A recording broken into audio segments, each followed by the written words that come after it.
Bonjour à tous, bienvenue sur votre chaîne VIRTAP, la chaîne qui vous accompagne dans votre développement personnel et organisationnel afin de devenir plus productif et de maximiser votre rendement. Aujourd'hui, on a eu un cas à partir de l'émission qu'on a fait sur la blessure émotionnelle de trahison. Une personne nous a écrit pour nous parler de son mal parce qu'elle a fait un mariage interracial et ça a provoqué en elle un sentiment de mal-être même si elle a fait ce choix. Rejoignez-nous pour mieux comprendre comment gérer ce genre de sentiments qui peuvent naître des fois. Merci de nous suivre. Bienvenue.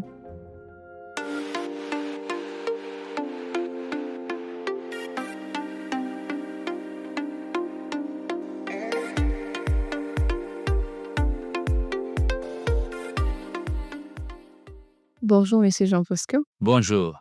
On a une question d'une personne qui aimerait savoir s'il y arrive exactement pour mieux savoir quoi faire. La personne a écrit dans ces mots « Je suis une personne qui a grandi dans une famille qui l'aime tant, mais qui haïssait les mariages interraciaux.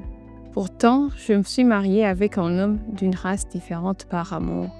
Nous avons eu ensemble notre premier enfant. Depuis, j'ai un problème très sérieux. Lorsque je le regarde, j'ai toujours l'impression qu'il est laid. Il y a même des fois où j'ai envie de lui faire du mal. Est-ce que ma situation est explicable? Serais-je folle? Monsieur Jean Bosco, est-ce que cette personne est folle? Moi, je ne crois pas qu'elle est folle. Et cela pour 3 raisons au moins. La première raison, elle est consciente de son mal, de sa souffrance. La deuxième raison, c'est que la personne recherche une solution à son problème. La troisième raison, c'est que la personne sollicite de l'aide. Avec toutes ces raisons, je crois que la personne est bien portante, mais qu'elle a un problème. D'accord, vous dites qu'elle n'est pas folle, qu'elle est bien portante, mais qu'elle a un problème. Mais toutefois, ce qu'elle dit, c'est quand même impensable pour une mère. Ce qu'elle fait, ce qu'elle dit qu'elle pense, parce qu'on a l'habitude que les mères, normalement, aiment beaucoup leurs enfants et sont aux petits soins. Alors pourquoi cela? À mon avis, je pense que c'est une personne profondément blessée et qu'elle a un mal-être intérieur qui est plus fort qu'elle et qui la pousse à sortir du cadre normal des comportements des mères à l'égard de leurs enfants en général. Mais sur quoi vous vous basez alors pour dire qu'elle est blessée? Je me base sur son propos. En fait, elle dit « J'ai grandi dans une famille qui m'aime tant, mais qui haïssait les mariages interraciaux, mais qui s'est mariée avec une personne de race différente, qu'elle a eu un enfant et que depuis, elle a un problème. » Moi, je remarque que cette situation rime bien avec la blessure émotionnelle de trahison. Non pas parce que la personne se sentirait trahie, mais parce que la personne sentirait la culpabilité d'avoir trahi la confiance et les valeurs des parents qu'il aime tant. Parce que ses parents n'aiment pas les mariages interraciaux et elle a eu un mariage interracial. Donc, c'est une culpabilité liée à cette blessure émotionnelle de trahison. Quand on a parlé sur la blessure émotionnelle de trahison, vous avez dit que vous avez reconnu cette blessure par rapport au masque de contrôle.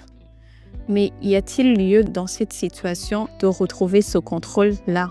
Non, dans cette situation, il n'y a pas l'expression de contrôle. Mais ce n'est pas ça qui va nous empêcher de voir la blessure émotionnelle de trahison. Parce que cette blessure a un autre masque, le masque de l'autopunition par déplacement. Pour se décharger de la frustration, pour se décharger de la culpabilité liée au fait de se sentir comme un traître, surtout un traître qui a trahi la confiance et les valeurs des personnes aimées. Vous venez de dire le masque d'autopunition par déplacement. C'est quoi exactement?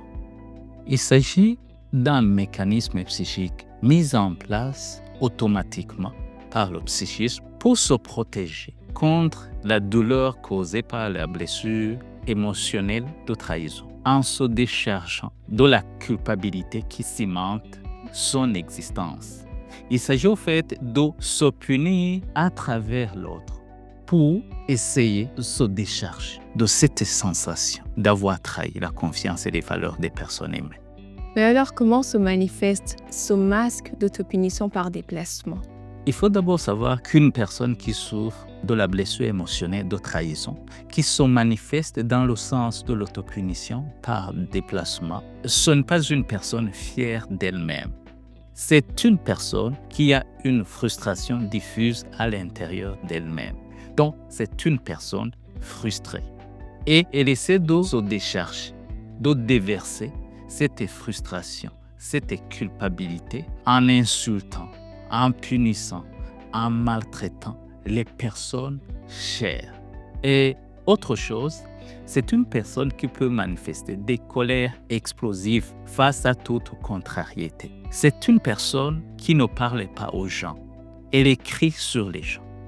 C'est une personne aussi qui peut manifester une profonde méfiance à l'égard des personnes proches parce qu'elle s'accuse d'impardonnabilité. Elle croit profondément qu'elle a commis quelque chose d'impardonnable en trahissant la confiance et les valeurs des personnes aimées. En l'occurrence, pour notre personne, ses parents. C'est quand même assez lourd pour une personne, finalement. Mais comment alors on peut y remédier? Parce que dans le cas de cette mère, ça se reporte sur son enfant et ça lui fait mal. Comment on peut s'y prendre? Comme toujours, il faut que la personne consulte des professionnels. Ça, c'est très important. Mais pour des personnes qui se sentiraient par exemple visées par ce cas-ci, je peux leur donner 3 conseils. Le premier conseil, c'est de se confier.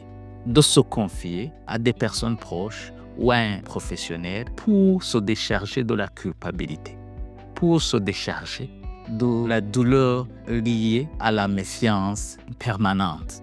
L'autre élément, dans le cas de cette personne par exemple, c'est de se rappeler et de méditer sur la raison de son mariage. Parce qu'elle dit qu'elle s'est mariée par amour. En méditant sur cette raison, elle peut retrouver la raison. Et faire une troisième chose que je voudrais conseiller, c'est de se pardonner. En fait, même si ce n'est pas une faute réelle, dans son inconscient, c'est une faute manifeste. C'est de se pardonner en démystifiant la situation pour arriver à voir au fait qu'elle a suivi sa foi et qu'elle n'a violé la confiance et les valeurs de personne. En tout cas, je pense que ça va vraiment l'aider parce que quand tu entends une mère parler de son enfant, tu sens aussi qu'il y a un poids derrière qui va avec. Auriez-vous un dernier mot pour cette personne? C'est vraiment pour elle, même si c'est difficile, d'arrêter de croire que c'est un traître. Parce que cette blessure, c'est une blessure d'identité. Et dans son identité, elle croit profondément que c'est un traître. Et se confier profondément peut l'aider à se décharger et à mettre hors de nuit la culpabilité qui ronge son cœur. Cela va éliminer la frustration manifeste dans sa vie. Merci beaucoup pour ces conseils. Merci beaucoup. J'espère que vous aussi, vous avez pu comprendre, tout comme la personne qui a pu nous écrire, comment surmonter ce genre de sentiments quand on a fait des choix qui vont certainement en dehors de ce qu'on a l'habitude d'avoir dans notre société, dans notre entourage, mais de pouvoir aller jusqu'au bout, les assumer tout en étant léger dans son intérieur. Si vous n'êtes pas encore abonné, je vous prie de le faire. Aimez la vidéo, partagez-la avec vos proches et n'hésitez pas aussi à nous poser vos questions. Nous serons ravis d'y répondre. À la prochaine.